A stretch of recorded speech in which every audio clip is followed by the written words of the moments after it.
It's been a month.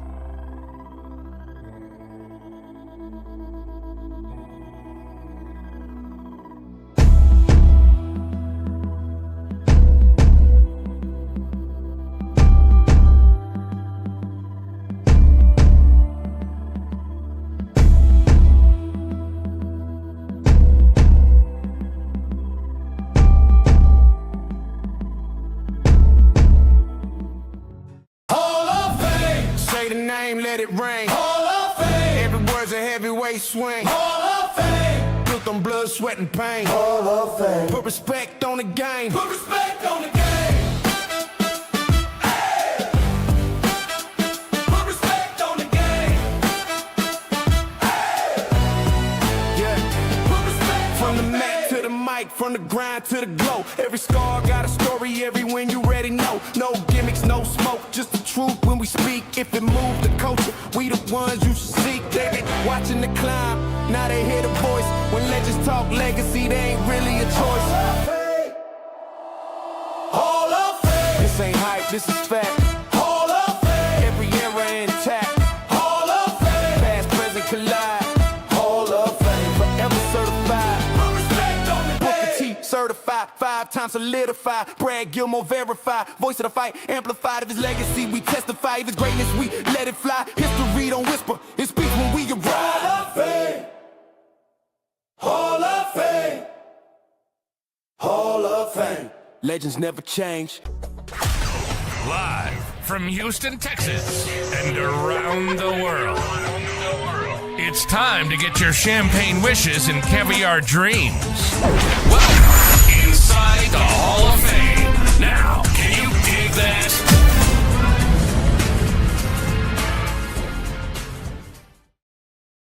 Boom! Welcome inside the Hall of Fame. I'm Booker T, 6-time world champ, 2-time Hall of Famer. Got my man Brad Gilmore here with me as always. And I want to thank the people for stepping inside the Hall of Fame, getting your champagne wishes and caviar dreams, baby. I'm feeling good. I'm feeling damn good. I got in the RV on Friday, went to the beach, just totally detoxed. Just let everything flow, man, with the waves, and the birds flying in chirpits, the rabbits running around everywhere, my dog chasing them. You know what? I feel good, man. As well as it was a weekend of something I love so much, combat sports. We had boxing.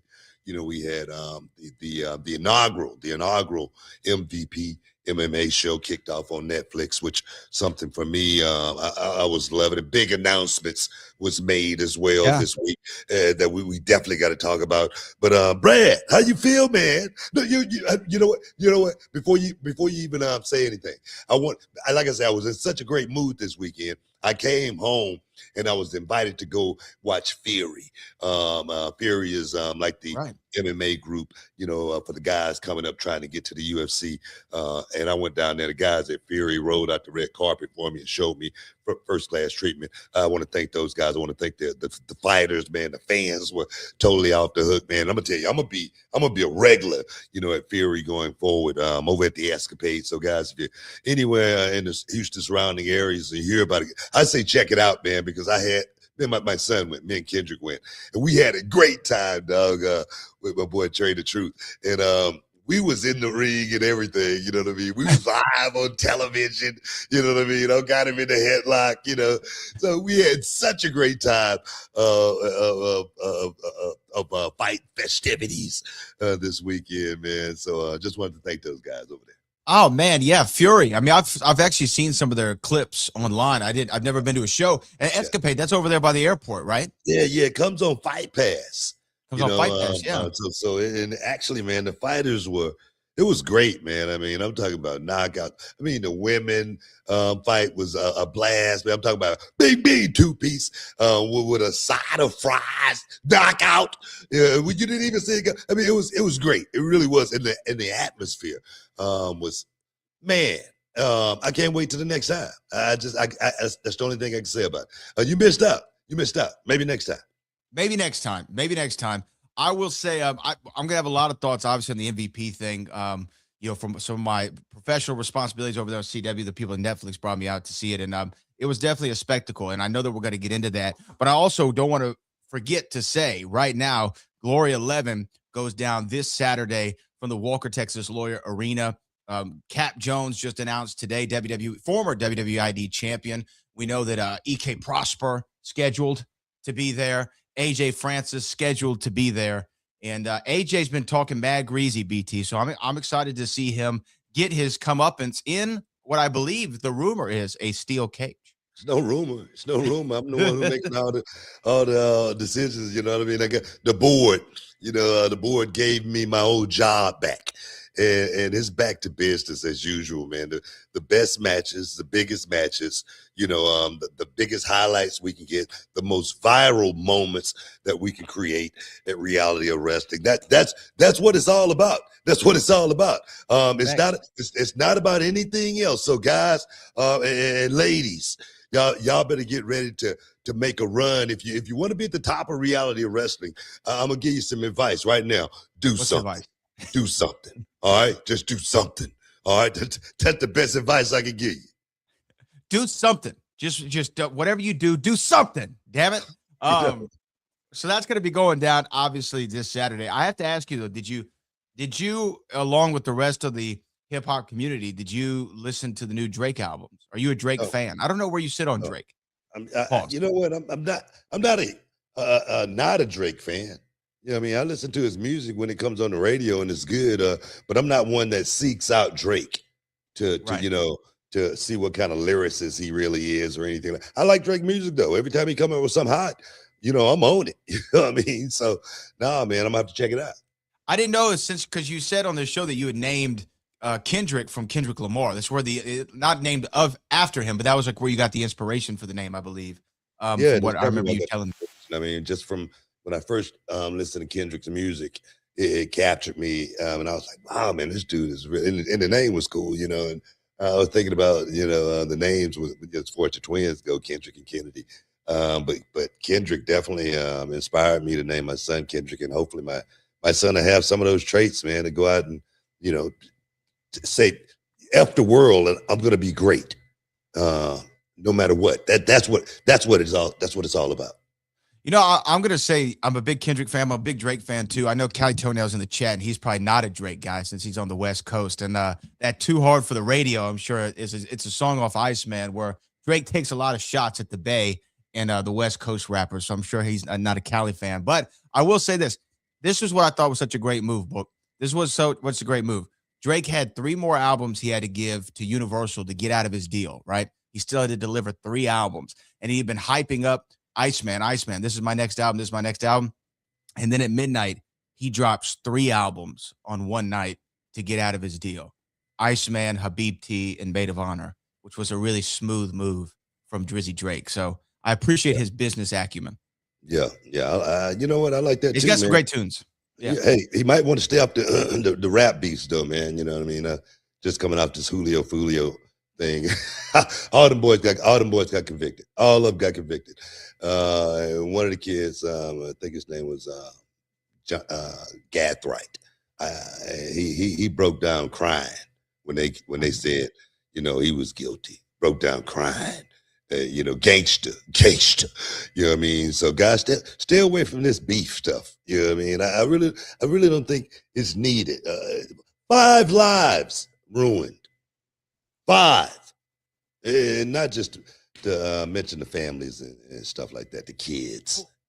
Mentioning the kids and stuff like that, obviously, but I don't know, like battling has always been part of the culture, right? It's like it's like where it started. We're talking like going back to Kumo D and Chief Rocka Busy B, like in 1520 Sedgwick in the Bronx, right? These guys were doing it. It's like break dancing. It's like break dancing. It's like break dancing, but at the end we don't bring out the chopper. Okay. We don't bring the blicky. Exactly. Stay away from that. I'm serious, man. But there's an essence in it. Let me ask you this though. I don't know if you saw any of the did you see any of the Kevin Hart roast? Yeah, man, that was good. That was so good, man. Some people were upset about it, thinking that they went too far. And I don't know. You know what? It was a little touchy. There were some moments. Yeah, yeah. There were some moments like when they were joking about, either, I think there was a George Floyd joke. There was a couple of Charlie Kirk jokes. Death is weird for me to joke about in general. Sometimes in the right circumstance, you can make a really solid one. Like with, honestly, Cheryl Underwood of, famous comic, her husband had taken his own life, and they had at least 40 jokes about that at the Kevin Hart roast, but she was laughing harder than anybody. So I guess it just depends on the circumstance. You know which one got me the best? What? It was Kurt Franklin. What did Kirk Franklin do? You didn't hear what he said about Kurt Franklin? No. Oh, Kirk my Franklin? God. What did he say about Kirk Franklin? Oh, man, as far as he want him to go up, come up there twerking and all that. I mean, he went all the way in on Kurt Franklin, man. I didn't hear that part. I missed that. Oh, man, Kurt Franklin's face, he almost wanted to find somewhere to hide. I didn't see that. I bet he went in on Kurt Franklin, man, because he just, I was like, man, but yeah, man. One of the best parts of the roast for me was Rock comes out and does his thing, early in the night, Cat Williams does his thing. Cat Williams, who does not like Kevin Hart, comes out and does the thing. And then The Rock is asking Kevin to sit on his lap, and Shane Gillis, who is the host, he goes, "Don't do it. Don't prove Cat right. Don't prove Cat right." And that was the funniest to me. Like, those were the moments that were making me laugh. But oh man, Rock goes, "Look, this is my dad." He showed a picture of then he showed Rocky Johnson, and then he shows Kevin Hart's dad, who's a crack addict at the time. I mean, that was just wrong, man. Oh man, but when you find yourself in those situations, you got to laugh about it as well. Sure. You got to say, man, you got to find the silver lining, as far as stuff like that. Otherwise, you're just gonna go home mad and mad at the world. But no, man, it was a lot of good stuff. But like you say, I agree with a lot of people. It was close to the edge, But hey, that's what people remember. That's what people remember. It's comedy. But hey, we got to talk about all that combat sports from over the weekend, but I know we got to get to a break. Man, stick around, guys. You're in the Hall of Fame. We'll be back in a minute. All right, guys. Brad Gilmore here from the Hall of Fame, here to keep it 100. Some men walk into a room like regular dudes, but when you've got Blue Chew in your corner, you walk in like it's a main event. I'm talking pyro, lights, smoke machines, a Titantron package, and your theme music blasting. Because Blue Chew just isn't a tablet. It's a cheat code for your crotch. Stronger, harder, longer lasting. Like somebody handed your downstairs a gym membership, a hype man, and a Hall of Fame ring all in one. And let me tell you something right now, man. This ain't just about sex. This is about legacy. This is about making sure your third legacy gets remembered. Blue Chew is the original brand offering chewable tablets for better sex, shipped straight to your door, man, in a discreet package. You don't need to go to the doctor's office, man. You don't need to stand in line at a pharmacy. Just come ready to go. Look, last time I tried one of Blue Chew's tablets, my hog got so confident it demanded its own Instagram account. It told me Missionary was off-brand and it was only doing extreme positions. I tried Blue Chew and suddenly my hog had a zip code, a driver's license, and voting rights. That's not just performance, that's a lifestyle. Dog, for me, it felt like my parents were cutting promos on me, saying, "We can't hold this man anymore. Somebody call security." It was like my entire lower half turned into a tag team championship, man.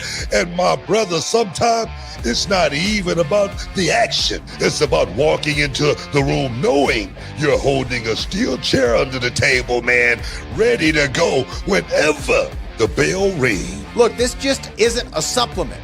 It's an erection resurrection. And the truth is, it's not about what happens in the bedroom. It's about knowing that you're that guy. You want to give her group chat something to talk about?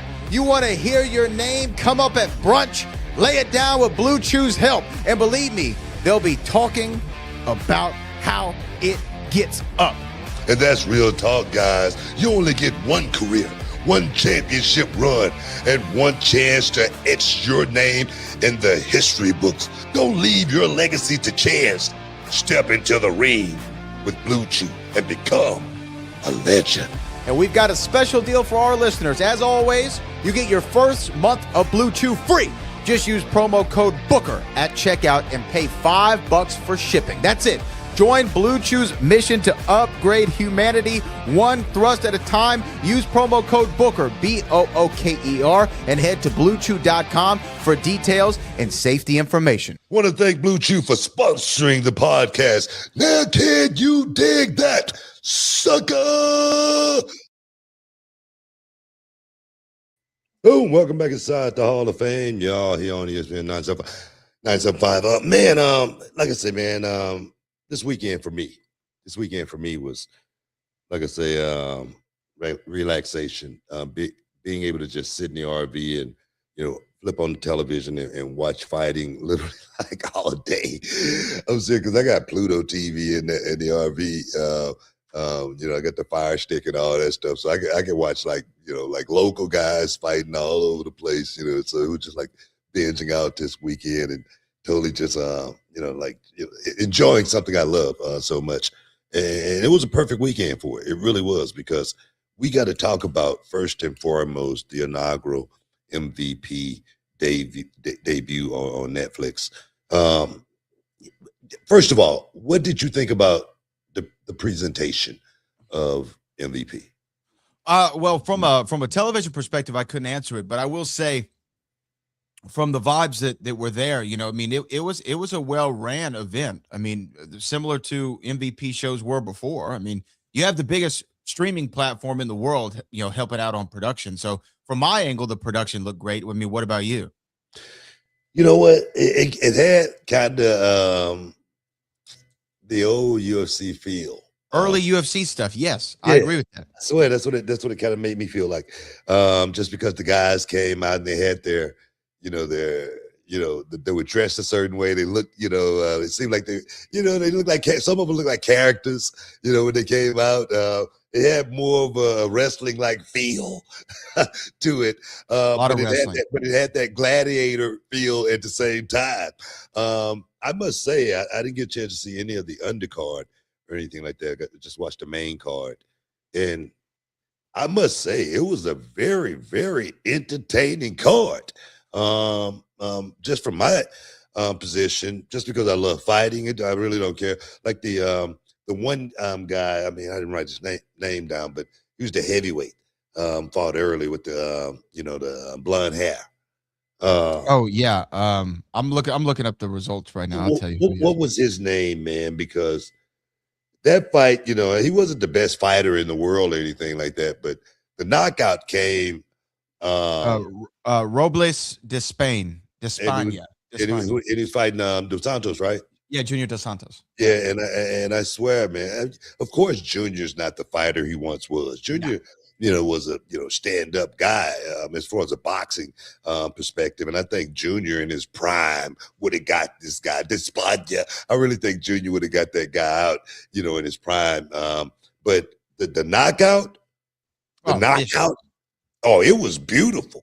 I mean, it had everything you want to see as far as a knockout go. When you go in and pay and watch a fight and you watching it as a fan, that's the way you are. You happy like crazy because that's what brings the excitement out when you watching fights, man. And when you see a guy get knocked out like that. So no, that fight for me had everything that you want to see as far as a fan going watch fighting. Well, this is what I would say was smart about how MVP and MMA and Netflix put the card together. Is every fight had somebody you had most likely have heard of, or maybe you've seen, or it's a name from yesteryear, like a Junior Dos Santos, like a Francis Ngannou, like a Mike Perry, like a Nate Diaz. Every fight you knew somebody in the fight. And we knew, given where these guys were at their particular careers at the moment, they were all probably going to be finishes. They were probably going to be fast, and they were going to be exciting highlight reels in some cases, right? I mean, that's just the way it was. You weren't going to have a Max Holloway and Justin Gaethje fight, right? You weren't going to have a Forrest Griffin and Stephan Bonner fight on here. This was made for spectacle, and spectacle was made at the Intuit Dome in Inglewood because that knockout to Junior, which you could see coming a mile away. This is this guy's Despaña's first fight. You know what? You know what? Watching it, here at home, you really didn't see it? Not really. Despaña looked like he looked like he was getting tired. He looked like he could have easily gotten caught with a shot. And one thing about guys that size and that weight carrying that kind of power, anything can happen. You know what I mean? So I when it came, it was quick, it was fast, it was explosive. 3-punch combination, bang, fight was over with, and it was beautiful. Tailor made for what you want to see there again from a debut like MVP, showcasing to the world, hey guys, these are the type of fights you really want to see. And I tell you, man, Ngannou, Felipe Lids, that was a 1-round barn burner. I mean, it went 4 minutes and 31 seconds, but it was a hell of a 4 minutes and 31 seconds. Francis Ngannou went out and did what he does best, and that's finish, man. That's finish. And when Ngannou hits you, it's like somebody hit you with a sledgehammer. I mean, you just fall, you can fall any kind of way. When you go backwards, forward. This guy went forward and sideways. And just laid his leg went, northeast. I will tell you what, the knockout was brutal, but when they were clinched against the cage and Francis Ngannou was giving him those shots to the ribs. Oh, those are some hard shots. Oh, I mean, even on television, I was wincing every time he landed one of those shots because it was like a 22 going off. Pow, yeah, pow, right to the ribs. God, man. But let's stay in there at the post-fight presser. Ngannou put Lentz over, and he said Lentz should get the $100,000 bonus that that he would have been getting in that fight. So that was pretty honorable. Oh wow! From Francis Ngannou, knowing, you know what, that's something we could talk about for a second. As far as Francis Ngannou leaving the UFC and going out there and gambling on himself, who do you think got the better of that deal? I think Francis did. I mean, overall, for two reasons. One, the UFC heavyweight division hasn't really been the same since Francis stepped away. You've really had Cyril gone. You had Derek Lewis. Who else really is there? I mean, the UFC heavyweight division hasn't been the same. And then also that comes with retirements of guys like DC and John and Stipe and what have you. But then, to me, if you're Francis Ngannou and you go out and boom, your first thing is I fight Tyson Fury in Saudi, I make a bag of money. I fight Anthony Joshua, I get pretty much my clock clean, but I still make a bag of money. I go over to the PFL. They're probably the highest paid fighter in the history of that organization. And look, for Francis Ngannou to be third from the main on the debut MVP MMA card, he got a huge bag for that. Oh yeah, I feel the same way. He got a ton of money. And that's what MVP did, like you say, very, very well as far as structure this thing where people can watch it, be highly entertained, to where Netflix do the thing again. People are going to tune in. They're going to watch just because they're again, it's been a spectacle up at this point. Mike Perry, Nate Diaz. Now that fight right there, man. I mean, it was 2 rounds of hell. I mean, you got to be, you got to have a big bag, a big set to actually be able to walk in that cage and do what those men did, man. It's a special type of person that walks in the cage and do that. Mike Perry been doing this for a long time, bro, as well as Nate Diaz.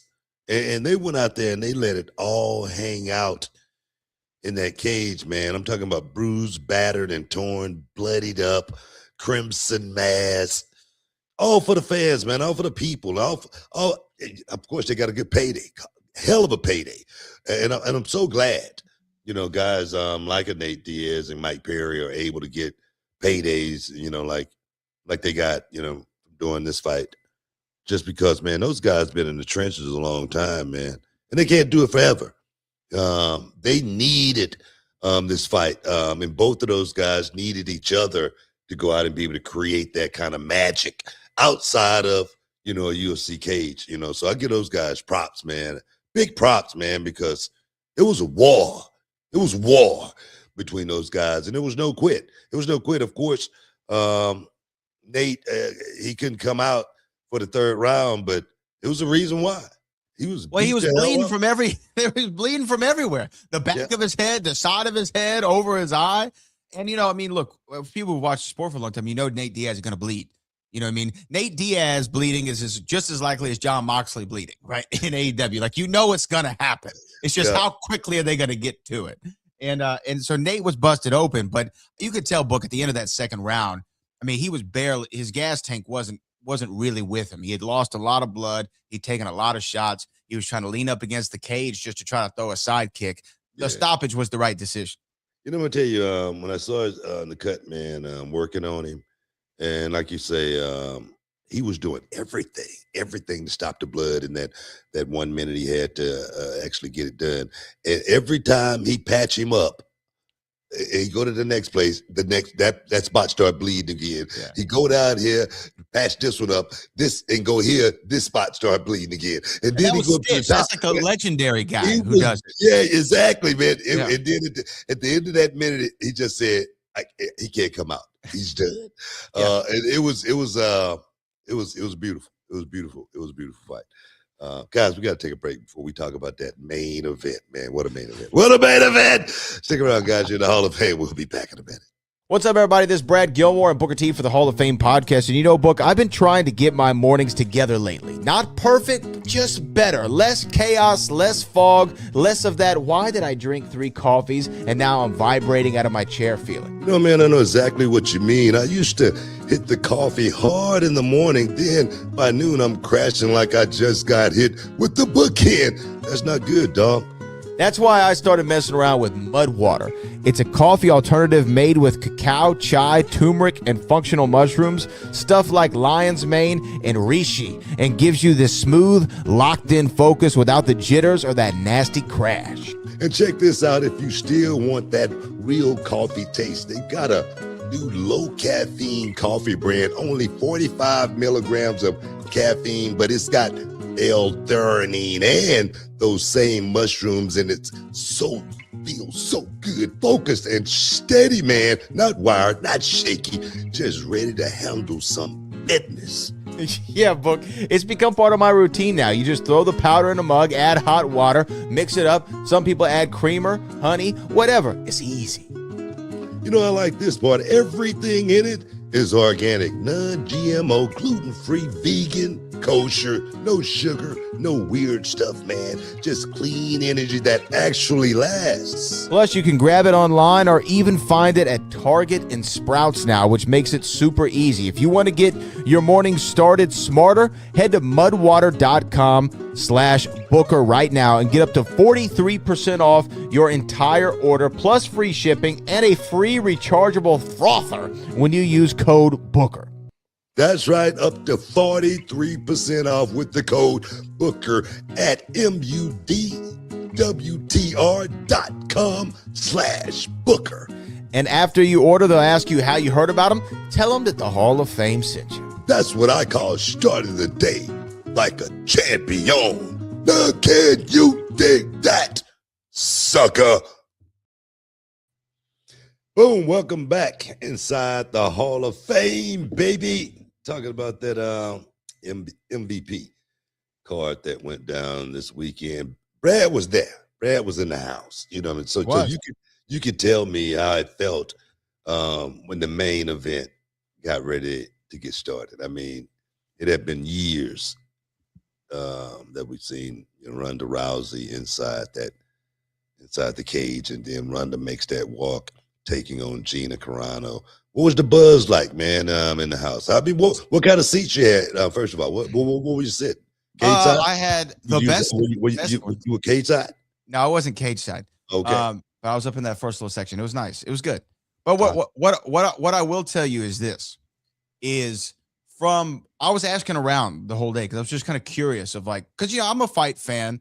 We've talked about this sport for so long. I don't know what are people out here to see? Are they just here in Inglewood just to see fights, or are they here to see a certain person? So I was asking around, asking other media members. 90% of people I talked to said, "Oh, I'm here to see Gina and Ronda go. Like, that's why I'm here. I want to see this fight." Yeah. And so the buzz around the main event was high. I mean, that's what people wanted to see. Did you get the consensus after the fight from people? I did. I did. You know what? A couple interesting stories. I was sitting next to a girl who's also, she does some media in DC. Shout out to Lauren. And she was like, "That was it? Can't they just start again?" I'm like, "No, it doesn't work that way. You can't just restart the match. And dude, it's not second take. You know, it's in the movies, right?" Yeah. I say a lot of people were disappointed, obviously, in how it finished. 17 seconds was rather quick, and it just seemed like what was a single leg takedown, roll over, grab her arm, peel it back. Yeah. Well, like we've seen Ronda do a half dozen or more times to other people. Just, you were hoping to see more. I'm sure Gina was hoping to do more. But you know what? I will say Gina and Ronda, but Gina especially, looked in incredible shape. From what I saw from some of the early footage, the workouts, her walkout, she looked incredible. Yeah, she looked incredible. I mean, but let's be real here, man. All right, let's just be real. I'm not gonna say it. I mean, I'm gonna tell you, MVP put on a hell of a show, hell of a card, and it's definitely something that I'll be watching, just because I love to be entertained. I love the fight game. Facts. But this fight, between Ronda Rousey and Gina Carano, I've seen a lot of fights in my life. Okay, I've seen a lot of fights in my life. And I've been in the wrestling business for 35 years now. So it's three things. It's three things I look for, when it comes to combat, when I'm in certain places, especially when I'm watching something like this. And it's a work shoot, and it's a shoot. Okay. This was a work shoot. All right. It was that was not real. That thing wasn't real. I mean, it was real as far as the takedown goes. But everything after that, it was. I'm ready. I'm ready. Let's go home. It was one of those type of deals. And if you go back and watch it and study it, you're gonna come to the same consensus that I'm saying right now. That fight, that was not fair. That fight was not fair for the people, for Ronda Rousey to come back, and literally, that was like the biggest heist I've ever seen. I'm talking about since one of these Brinks jobs with Bunny and Clyde, not since something, that Dillinger and, Pretty Boy Floyd has it. Seriously, that's Johnny Brasco and Lucky Lefty. That's what this was, man. That's what this was. This is the biggest heist that I've seen, perhaps, in the history of fighting here in the United States of America. Yeah, seriously. Okay, that's interesting. I've heard other people say this, and there was some scuttlebutt amongst members of the media afterward as well, as if that was going on. But here's what I say back to you. If it was going to be a worked shoot, which let's operate on the assumption that it was, why not take it longer? If we know this is the finish and we're going to get to it, why not kind of, give him a little, You can't expose it. If you do that, you expose it. If you do one thing outside of that, it's exposed. Can't do that. I don't know, because to me, this fight finished like so many Ronda fights did, right? I mean, other than her last, it had the hallmarks. Yes, that's right. That's why it had to be that way. Look, you look here. Fighting somebody who hadn't been in the ring for 17 years. 17 years and just lost 100 pounds. Come on, how dangerous is Gina Carano really going to be? All right, she's not. She threw one leg kick, takedown, literally. Ronda Rousey mounted Gina Carano immediately. Yeah. Mounted. Not just mounted. Literally mounted. And then the arm was it just happened to be there. It just happened to just happened to be laying in the right position. She didn't leave it in the locker room. What are you talking about? Just happened to be there. No. They didn't slide it in like a chair. Look, you don't have to listen to me. Go back and watch the tape. That's the only throwback to the MVP card. That's the only match. The only fight on the card that was like that as well. Ronda Rousey coming back literally after calling wrestling fake. This was something. And if Ronda Rousey really want to prove herself and come back and fight someone, who's active. I mean, I'm not talking about fighting top, fighter or anything like that, but come back and fight someone that you can really hold you. Let me ask you a question. Is this really the way so-called the best female MMA fighter want to go out? Is this it? Is this it? In my perspective, and I can't speak for Ronda, but in my perspective, that's not how I would think you would want to write your final chapter. To me, a great fight. Look, I don't mind. I didn't mind the setup of her and Carano. It was a fight. Let me say this real quick. It was a fight that everybody always wanted to see and talked about. Come on, man. Hold on. Let me finish. But to me, what I would have loved is you win this fight, and then you say, hey, and I got one more in the tank. Holly Holm, where you at? Right? That would have been the fight to do. Ronda and Holly. Ronda and Holly would have been the fight to come back and have. Yeah. That fight would have literally drew so much more money and attention than this fight. But you know what? You know what? You know why? She would have been in trouble.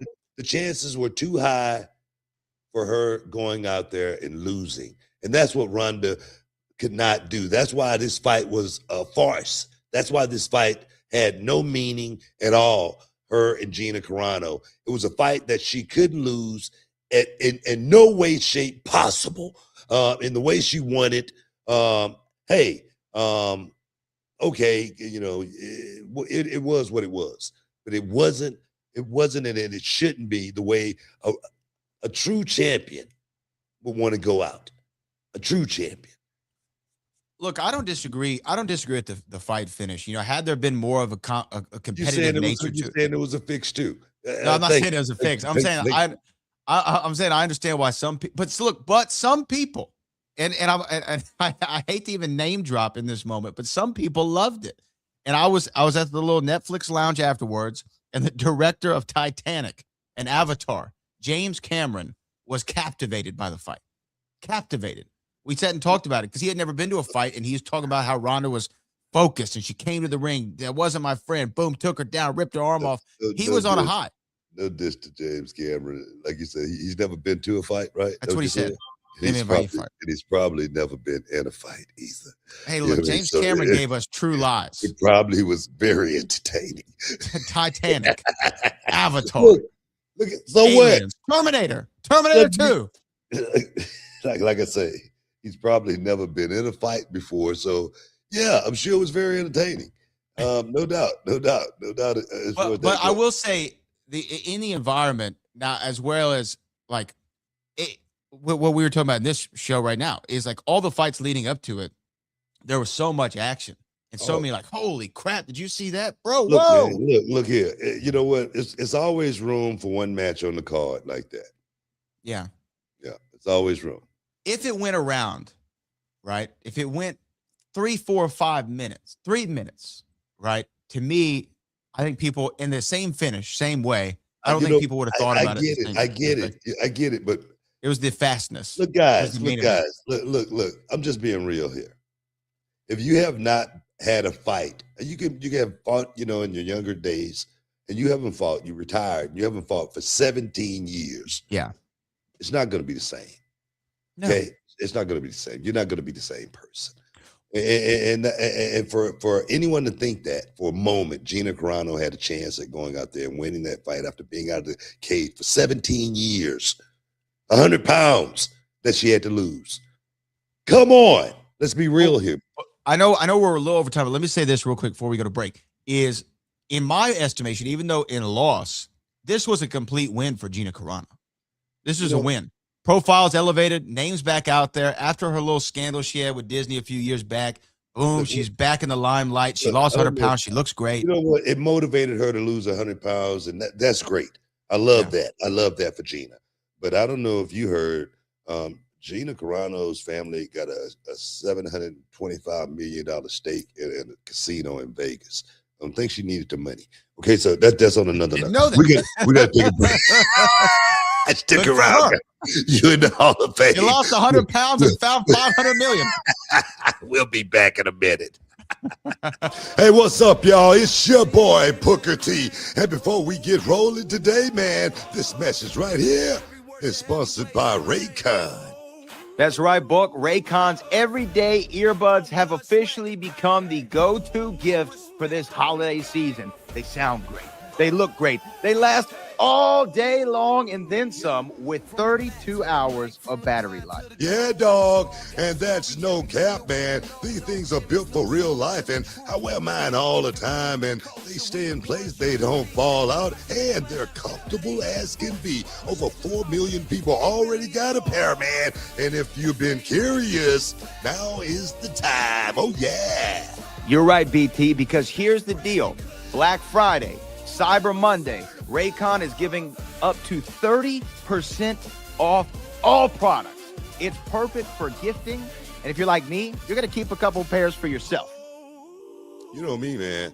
I love my gadgets, man. And these everyday earbud classics are loaded with upgrades. You got that active noise cancellation, multi-connectivity, and you can hook up to 2 devices at once, and they got that ergonomic fit. Stay put no matter what you're doing, man. Oh, yes. And the colors, I love them. I'm rocking with that cool mint, but they also got blush violet. They got matte black. They got all kinds of different options. It's not just earbuds.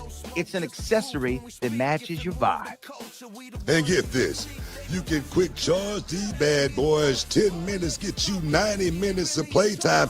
32 hours total with the Case Plus awareness mode. I love it, man. You can use it when you walking the dog. You know, me and Rover, we do it all the time, and you can still hear everything going on around you. That's a game changer. Oh, yes, man. Yeah, man, I actually use these every day, and I mean it. I use this. Booker uses this. We all use Raycon, so you should use them too. Over 3 million people have already got them, man. 3 million, 4 million, 5 million. It's going to keep on coming. And they come with a 30-day happiness guarantee. So if you don't love them, no worries. Easy return. That's right, dog. Nothing to lose, but everything, and I mean everything to gain. So don't wait. Raycon is going big for Black Friday and Cyber Monday. Everything's up to 30% off. Just click the link in the description or go to buyraycon.com/Booker. That's buyraycon.com/Booker, Booker, and save on Raycon audio products site-wide. Welcome back inside the Hall of Fame, man. We just talking a little MMA fight game. I love it. ESPN 975. Hey, man, Dana White made a huge announcement. Yeah. All right. But before we get to that announcement, there was one other thing that went down on MVP that we got to talk about, because Dana White made that announcement while Francis Ngannou was making his walk to the ring. All right. That right there. I don't know if it was coincidence or not. I highly doubt that. But Francis Ngannou actually had a chance to, get with John Jones, because they had John Jones on the panel, and John Jones and him actually got a chance to, talk about, if that fight, is going to happen. And John Jones said, if it's going to happen, he's going to have to get out of his contract, with the UFC. But it's something that these guys seem like they're really trying to, make come to fruition. And with MVP, man, that could happen, as well as both of those guys could make a boatload of money. So I'm sure if John Jones could get that done, and that fight happening, over, with MVP, how big of a loss that is for the UFC not actually having that fight, under that banner. How big is that? I mean, it's one of the biggest fights in MMA history that you can make. Right? I mean, just in general, when you talk about what Francis Ngannou was able to do during his run as the Predator in the UFC, and John Bones Jones perhaps if not the greatest MMA fighter of all time, one of, he's Mount Rushmore for sure, no matter how you sit. And this is a guy who went up to heavyweight, won the heavyweight title. Everyone wanted to see it. I think what was it like? John wanted Wilder money to do it. I think it was what he said one time. I want that Deontay Wilder money. Like, I want you to pay me like a boxer. Dana, 15 million. I think it was like 15 million. Something 15 he's paying million, something Conor like Ben that. here. You know what I mean? So that's what a controversy comes in. And it's the money, man. The money. And the Which I money's do the same think- thing with Francis. It's the same thing with I Francis. You know what? I think these UFC fighters deserve to get paid, man. I think they deserve to get paid a little bit more. Come on, break off the cheese, man. Here's what I was thinking too with Ronda. Ronda said in the post fight, she was not only a participant, she was a promoter for this MMA, for MVP MMA, right? She had a stake in the whole event. And I'm sure she walked away with a grip because she said that they're going house hunting in Hawaii this week, right? So she made some money off of this 17-second fight, right? Shoot or not. And to me, the way that you can change the game, or way MVP and Netflix can change the game for MMA, is having these guys have equity in the event. The same way Ronda did. If you want to do Francis Ngannou versus John Jones on Netflix, it's going to be the biggest MMA fight in history, bar none. Look. And it's not going to happen in the UFC if they're able to pull that off. I don't know if Dana lets John out of his contract, but John wasn't on that panel for no reason. That was a look. They knew that moment was going to happen. They had the drone. I saw the drone camera moving over to John as soon as Francis won. It was ready for the shot. This wasn't, you want to talk about a work. They knew that this was going to happen. No, you know what? I don't blame them. I don't blame them. Like I said, that fight has more hype than any fight that you can make right now, and bar none. So for me, I would love to see if they can make it happen. I don't know, like you said, if John Jones could get out of his contract. I don't think, Dana White want to see any parts of that outside of the UFC, and I don't ever see Francis Ngannou going back to the UFC. So that's a fight. If the right circumstances don't happen, that's a fight that we will never ever see, especially if it don't happen like in the next 3 years. I say, 3 years is probably like the maximum that it can go. What I will say about, and I want to talk more about Francis and John, because I think that fight's going to happen. There's too much money to be made for them to not be able to figure it out. But to me, there was a lot of hubbub about this fight for Gina and Ronda was billed as the biggest fight in MMA history. And obviously that was to sell a fight. But when you look back at what this could potentially mean for fighters going forward, right? To have an actual global platform as an MMA fighter to fight outside of the UFC and make serious money. This is all due respect to the Bellators and the PFLs and the One Championships and the World Series of Fighting and the Furies and everywhere else, right? The Legacy, all of them. But if you can make huge money and have a stake in a global brand like Netflix as a fighter, as an independent contractor promoting your own fight, that is a huge moment for MMA fighter pay history. And so I do think that depending on how MVP follows this up, this could be looked at as a turning point moment in the sport of MMA when it comes to fighter pay, and a turning point in a better direction. I mean, I agree 100%. I really feel like this is something that, the competition is going to have to keep the eye on, just because it's not about championships. I don't think with an organization like this, it's going to be about putting on the best fights and giving the fan. Then if they create a champion, at the same time, because that's something I'm sure that's in the back of their heads as far as, finding, the MVP champion and all that, whatnot. That's far down the line. But if they could, there's so many fighters out there in the world, and there's so many good fighters out there in the world. And if they could put on a hell of a show, people are going to watch it. And with Netflix behind it, that has so much weight right there. And it carries so much just because of the production. Like you said, being able to have the right production. And from what I saw, the production was right. Man, let's see how far it goes. Let's see how far the rabbit hole goes. But as far as that announcement goes, Conor McGregor, McGregor's back. He's going to be taking on Max Bless Holloway at the welterweight division. All right, at 170. And that right there, That's the thing right there. Conor's coming back, but he's got to come back with a huge advantage. You know what I mean? He has to come back with, everything playing out in his favor. Max Holloway moving up from 155, actually from featherweight to 155 to lightweight, to now having to try to make 170. Okay, at welterweight, and Conor McGregor, of course, he's going to make 170. But when he come in on fight night, he's going to be 185. Okay, easy on 185, and that's going to be the cruising weight for Conor McGregor to come in and literally perform at his best. But I'm gonna tell you right now, one thing Max Holloway knows, you know what? I'm not gonna say Max can't win that fight. You know what I mean? But like I say, he's gonna be fighting an uphill battle just because he's fighting in a weight class he's never fought in before. All right. He don't know how his punch is gonna carry going up 15 pounds. He doesn't know that. You know what I mean? So he's going to have a lot of obstacles, a lot of bumps in the road. He's going to have to try to get by before he can even think about fighting this fight. But there are ways to win for Max in a fight like this. So I'm not going to count him out or anything like this. But Conor McGregor coming back against Max, he's definitely putting himself in a win situation.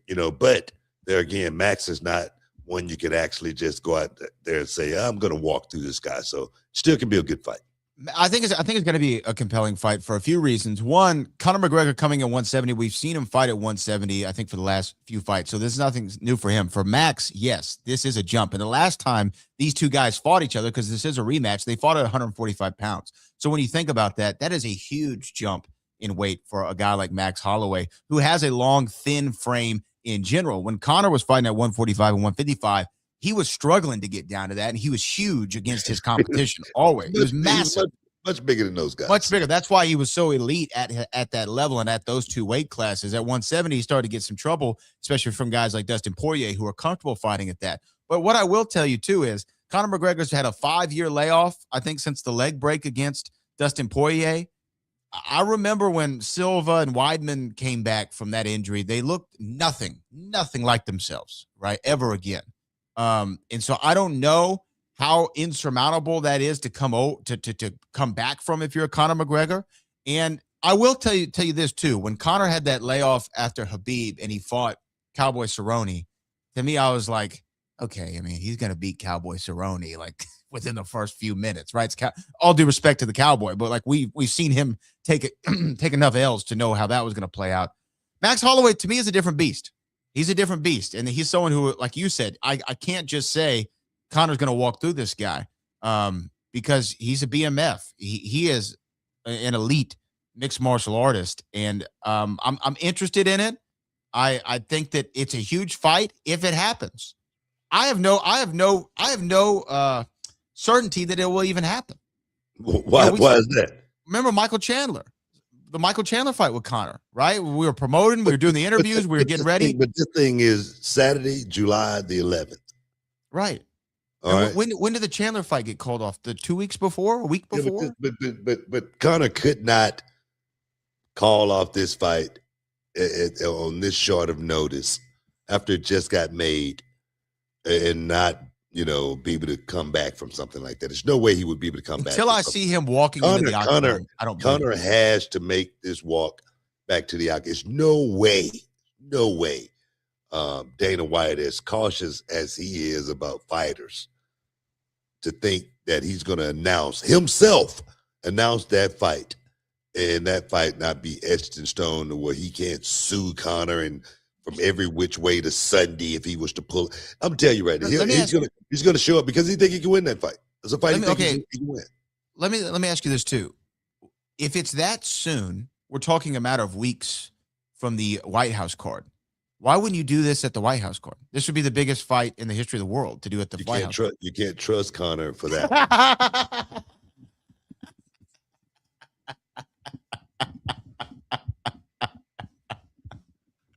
Okay. You got it. You got it. Right. You got it. It's all it is. Just business, man. It's just business. And like I say, you know what though? You know what though? I'm gonna tell you right now. I respect Conor coming back and fighting someone like Max Holloway. Okay, I know we got to get up out of here. Just because Max Holloway is a guy that's active, like you said, he's a BMF. This is not like the Ronda Rousey thing. All right, where he's just coming back and just fighting some tomato can or something like that. No, no, no. Max Holloway actually can go out here and win this thing and win it in grand fashion and just upset the whole thing. So no, I love it. I love it. I love it a lot. I love it too. Before we get out of here, let's hit these last couple super chats here. This is from Cali Toenail. Miss Parker can do right. She isn't soft, but something is missing. She should be in the title picture right now, especially with all the call-ups. What's wrong? He's referring to Jada Parker. Yeah, yeah. I don't know if you've been watching Jada lately. Go back and watch her match last week. All right, go back and watch it. And she didn't get the win against Kylie Armstrong, but damn it, she went out there and improved so much to me that she's thinking now. Watch the before and after.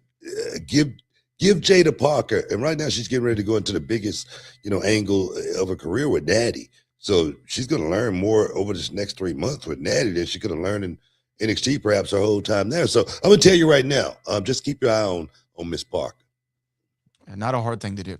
D'Angelo Brown says, do you guys think Asuka is done with wrestling? There's rumors that Backlash match was going to be her last match. I don't know what's going on with Asuka, but she might just, I don't know. She's in her mid-40s, I believe, right? Asuka's put in a lot of time, guys. I mean, everything comes to an end. You can't do it forever. Asuka, no one beats Asuka. You know what I mean? She had a hell of a run in the WWE. So if her time has come to an end, hey man, so be it. Big ups to Asuka because she's done it as one of the best since day one. Yeah, if that's it, she's going to go down as one of the great women wrestlers in the last 10 years in the WWE for sure. I mean, won the Rumble, won the titles, did everything you could do. Everything. 5-star matches. Everything. 5-star matches. Everything. You know what I mean? Yes. So those are all our super chats, OBT. All right, man. Well, shoot, let's bounce up out of here. I got some work to do, man. I got NXT tomorrow, man. Make sure you guys check it out. But until next time, guys, we appreciate you for stepping inside the Hall of Fame, getting your champagne, which is caviar dreams. Brad, all the heavy lifting. And until next time, guys, peace. We love you. We out.